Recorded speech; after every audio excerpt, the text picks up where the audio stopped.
Sioux Valley Energy is one of many electric utilities throughout the nation that are facing increasing rate pressures this year and likely into future years.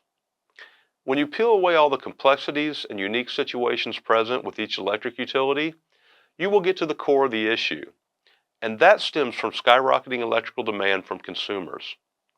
Many, if not most, electric utilities don't have the generation needed or the transmission to support that demand for a variety of reasons. One of the causes is that traditional baseload generation, think coal plants, have been shut down in different parts of the country with no corresponding replacement.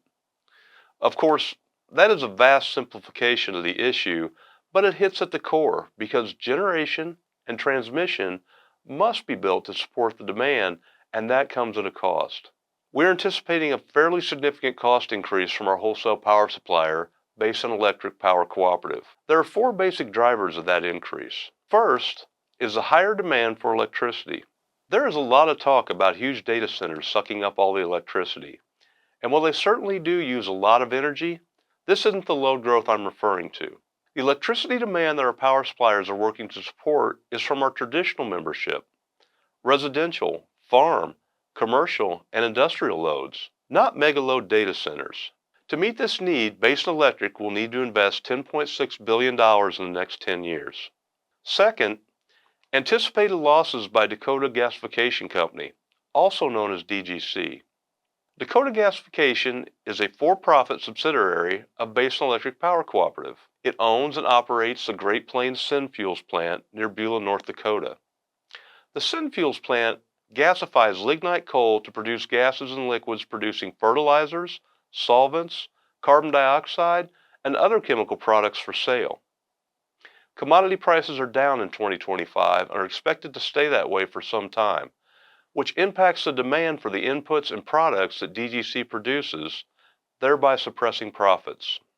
The third reason is the need to build extra generation and transmission to meet higher resource adequacy requirements for the Southwest Power Pool. That's a mouthful, but in essence, what it means is that Basin Electric is required to build extra generation and transmission in case of an emergency. Think back to the unexpected winter outages in February of 2021. A lot of things went wrong. Extreme cold that spread down to Texas, along with generating plant outages at the same time. There simply wasn't enough electricity being generated to meet the demand, which is why our transmission operators had to shut off power to some of our members. This is why all regional transmission organizations like SPP are requiring extra generation and transmission be built as a reserve, above and beyond what is needed for existing members and anticipated growth. Finally, our power supplier needs to invest in reliability. Basin Electric will need to make significant investments in existing facilities to make sure they can continue to generate electricity and have enough capacity in the system to serve today's members along with the expected growth. To help you learn more about the electricity you use to power your homes and businesses, we have created an Electricity 101 series. Click on the link below to find a story about how electricity is produced. It explores the complex system which needs to be maintained and upgraded to continue the reliability you expect today. That work comes at a cost. This is a lot to digest, but as I mentioned, our goal is to provide you with as much up-to-date information about the 2026 rate increase as we can.